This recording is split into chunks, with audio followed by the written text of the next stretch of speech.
Alright, I'm going to be going over how to utilize the tripod the right way. I see tons of people using tripods, everything from recreational shooters, people that are shooting competitions, a lot of hunters are now using tripods. Everything I go over today is pretty universal across the board no matter which tripod you're using. Personally, I'm using 2-Vets tripods. My camera's set up on a 2-Vets. This one right here that I've got dropped down pretty low is the 2-Vets QDT V2 with a 55mm arca head on it. This one is the Kit V2 from 2-Vets tripods. It's got the 44mm arca head on it. Again, no matter which tripod you're using, I'm gonna have something for you, and basically everything that I go over will work across the board. Okay, so when it comes to setting up a tripod, this tripod right here in particular it gets huge. You know, it's far more than most people need. But when you set up the tripod,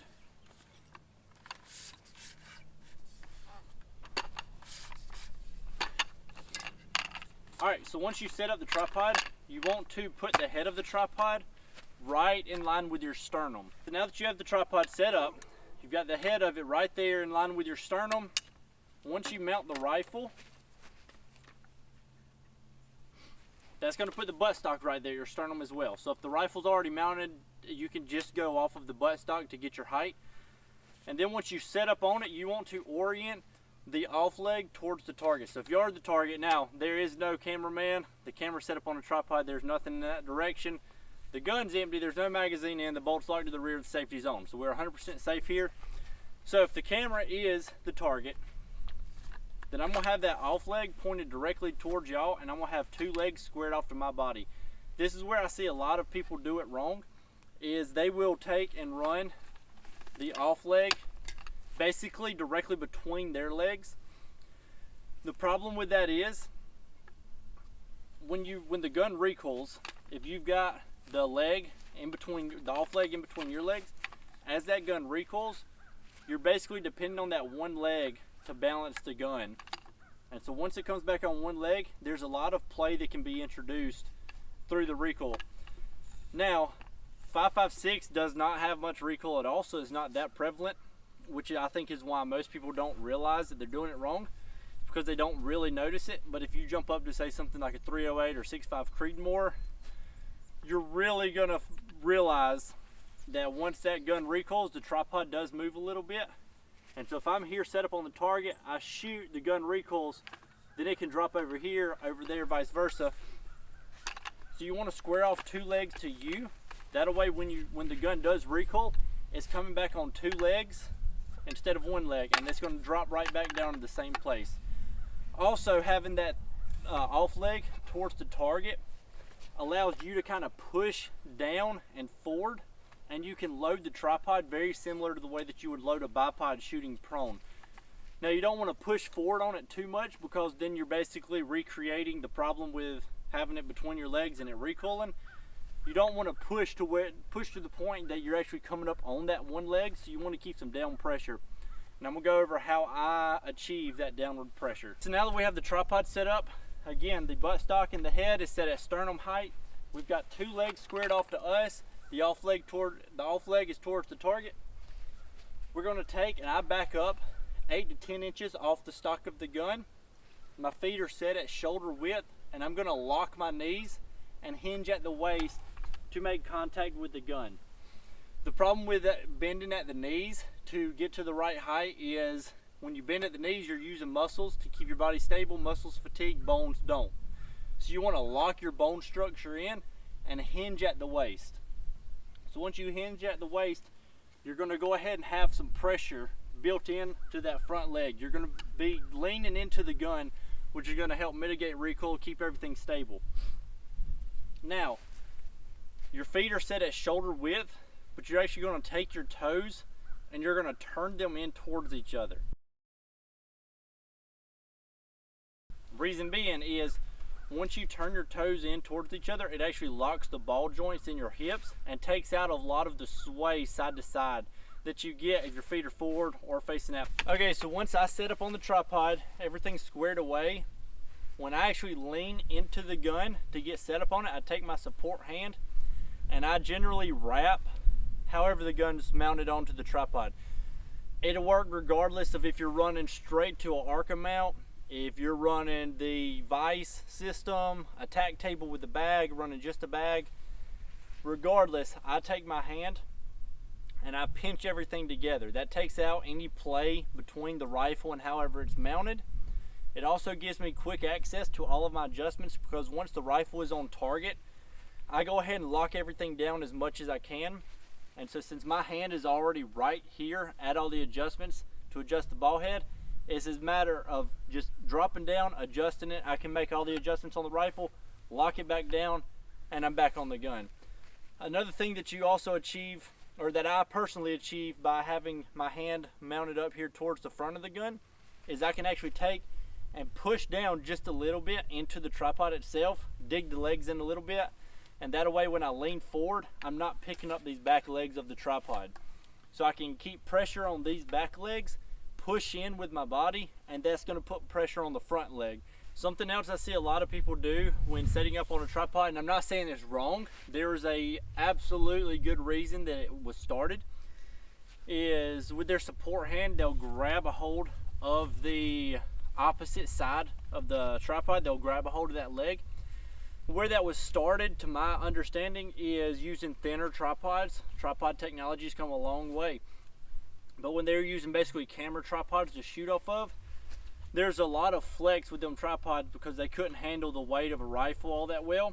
So they could take their support hand and add some stability with the tripod. It will kind of put some pressure into it and lock everything in. Now you can absolutely still run it that way, and it's not wrong. But with modern tripods, these are heavy duty carbon fiber tripods. So with a tripod like this, you don't really need the extra support on the legs. So I found it is better to, as I said, run my support hand up here on the rifle to lock in everything, and it gives me super fast adjustments for all of my controls on the tripod head. Now there's lots of options on the type of head that you can run on a tripod. Personally, I run arca heads on all three of my tripods. Arca head, or an arca Swiss, is basically just a plate and clamp system. It's been really popular with cameras. It's the little plates that you mount on the bottom of your camera. So I've got a plate mounted on the bottom of my camera. This little 12.5 inches got a small arca plate, and then the 18 inches got an arca plate running across the bottom of that rail. That way all three of them can drop into all three tripods. You can run an arca plate. You can run something like the hog saddle or the bog death grip. It's basically a vise system. You can also run a tack table. Usually those are mounted on an arca plate. So a tack table is just a small table that mounts onto the top of the tripod, and you can run bags on top of it. Or you can run a bag. You can just drop a bag on top of your tripod. That works pretty well. Also, this particular bag is the Coltac Tricorn. It's the waxed canvas bag. And then it's got the Coltac backbone mounted on the bottom of it. So this just straps onto the bottom of the bag. And it's an aluminum basically like skeleton with an arca plate on the bottom of it. And it allows me to run the bag directly mounted onto the tripod.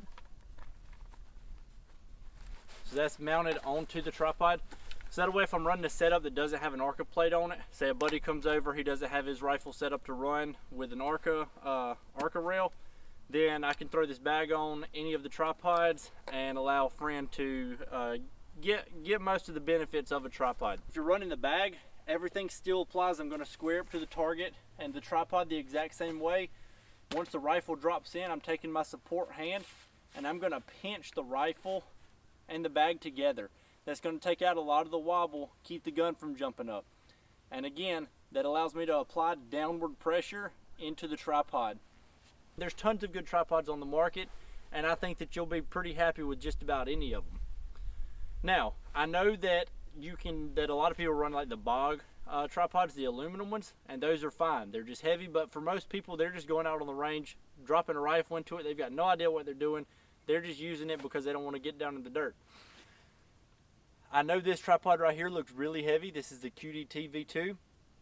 I know it looks heavy because it's got them big old thick legs, but with it being 100% carbon fiber, you're taking out a lot of that weight. I'm talking like that thing weighs next to nothing. Now, I also know that when you get a good carbon fiber tripod, it's a pretty hefty investment as far as price. These tripods right here alone, just a piece costs more than some of the guns that I have, and these are not the most expensive tripods on the market. But if you get a good one, it'll last you, and I don't think that you'll regret it in the long run. Now, start off with something cheap if you want to. See how you like it, see if you use it a lot, then you can upgrade to something really nice. I don't have any experience with any tripods other than 2Vets tripods. So if you're wanting my opinion on other companies, they're probably okay. That's all I'm going to say. I don't have any personal experience with them. But hopefully you picked up something from this. I know that it's not something that applies to a lot of people. Most people probably don't care if they're running it the right way. They just shoot for fun or take a shot at a deer every once in a while out of their tripod, so it doesn't really matter. But if you are one of those individuals that want to know how to run it the right way, I hope you did take something from this video. Now, you don't have to be shooting long range for a tripod to be nice. Most of my targets out here are set up somewhere between 50 to 150 yards. And when you get a rifle locked into a tripod and you get set up on it the right way, you can just sit there and wear out a target at 150 yards off of a tripod. And I'm gonna demonstrate that here in just a second. I can't have a video talking about how to shoot off a tripod and not actually show shooting off a tripod. So now that you've stuck around, here's a quick little real-time shooting in a tripod.